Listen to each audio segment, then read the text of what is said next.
Assalamualaikum warahmatullahi wabarakatuh.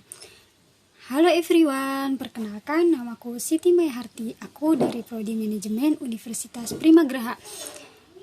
Video ini saya buat untuk memenuhi tugas UAS mata kuliah Bisnis Internasional. Yang mana dalam video ini saya akan membahas mengenai apa itu bisnis internasional, aspek-aspek dalam bisnis internasional, dan juga tantangan dalam bisnis internasional. Yang pertama, apa itu bisnis internasional? Nah, bisnis internasional ini merupakan aktivitas komersial yang dimana melibatkan transaksi barang, jasa, teknologi, sumber daya manusia, dan modal antar batas-batas negara. Dalam artian, bisnis internasional ini bisnis yang dilakukan antar berbagai negara. Nah, bisnis internasional ini merujuk pada kegiatan bisnis yang melibatkan transaksi dan interaksi antar perusahaan atau individu dari berbagai negara.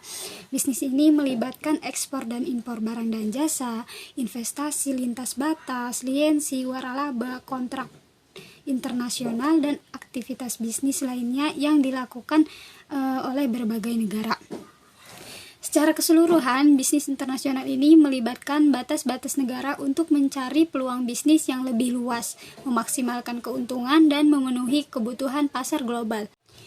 Aspek-aspek dalam bisnis internasional, yang dimana aspek-aspek dalam bisnis internasional ini diantaranya yaitu yang pertama, perdagangan internasional. Nah, perdagangan internasional ini melibatkan kegiatan ekspor dan impor barang antara negara-negara yang terlibat. Perdagangan internasional ini dapat meningkatkan akses pasar bagi perusahaan dan juga meningkatkan pertumbuhan ekonomi. Yang kedua, investasi internasional. Investasi internasional ini melibatkan penanaman modal oleh perusahaan asing di negara lain, baik melalui pembelian saham, pendirian perusahaan cabang, atau mendirikan usaha patungan dengan perusahaan lokal. Yang ketiga, aliansi strategis internasional. Aliansi strategis internasional ini melibatkan hubungan kemitraan antar perusahaan-perusahaan dari berbagai negara untuk mencapai tujuan bersama. Aliansi strategis ini dapat meliputi kerjasama dalam hal pengembangan produk, fasilitas penelitian bersama, atau penggunaan fasilitas produksi bersama. Yang keempat, manajemen lintas budaya. Bisnis internasional melibatkan interaksi dengan berbagai budaya. Manajemen lintas budaya ini menjadi hal penting untuk memahami dan beradaptasi dengan perbedaan budaya di negara lain, baik itu dalam hal komunikasi, negosiasi, pengambilan keputusan, dan lain sebagainya. Yang kelima, regulasi internasional. Bisnis internasional ini beroperasi di berbagai negara dan tentunya dengan peraturan perusahaan dan hukum yang berbeda-beda. Perusahaan harus mematuhi regulasi dan undang-undang setiap negara untuk menjalankan bisnis dengan sah dan menghindari masalah hukum. Dalam kondisi politik dan ekonomi, dalam bisnis internasional itu memiliki resiko politik dan ekonomi yang berbeda-beda di setiap negaranya. Perubahan kebijakan pemerintah, ketidakstabilan politik, fluktuasi mata uang, dan perubahan kondisi ekonomi dapat mempengaruhi operasional dan keuntungan perusahaan internasional. Yang ketujuh, pengembangan pasar global.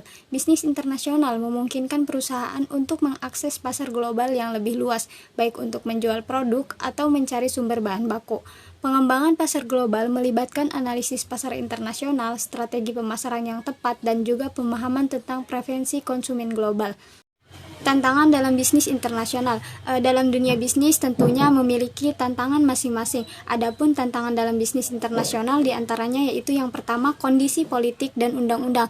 Di dalam setiap negara tentunya memiliki kondisi politik dan undang-undang yang berbeda-beda. Untuk itu kita harus bisa memahami kondisi politik dan undang-undang dari berbagai negara agar tidak melakukan pelanggaran hukum. Yang kedua, batasan perdagangan dan tarif bea cukai. Tarif bea cukai ini diberlakukan untuk barang yang diperdagangkan, baik itu ekspor maupun impor. Hal ini juga dapat mempengaruhi harga barang dan jasa serta keuntungan bagi perusahaan. Yang ketiga, perbedaan bahasa dan budaya. Dalam setiap negara tentunya memiliki bahasa dan budaya yang berbeda-beda. Untuk itu penting untuk kita memahami bahasa dan budaya dari negara lain agar mempermudah kita dalam hal berkomunikasi. Dari materi yang telah disampaikan tadi dapat disimpulkan bahwa secara keseluruhan bisnis internasional memungkinkan perusahaan untuk memanfaatkan peluang yang lebih luas dan menghadapi persaingan global yang lebih efektif. Dalam bisnis internasional, perusahaan harus memahami dan menyelaraskan diri dengan lingkungan bisnis yang berbeda-beda di setiap negaranya agar perjalanan bisnis ini dapat berjalan dengan lancar. Sekian dari saya. Wassalamualaikum warahmatullahi wabarakatuh.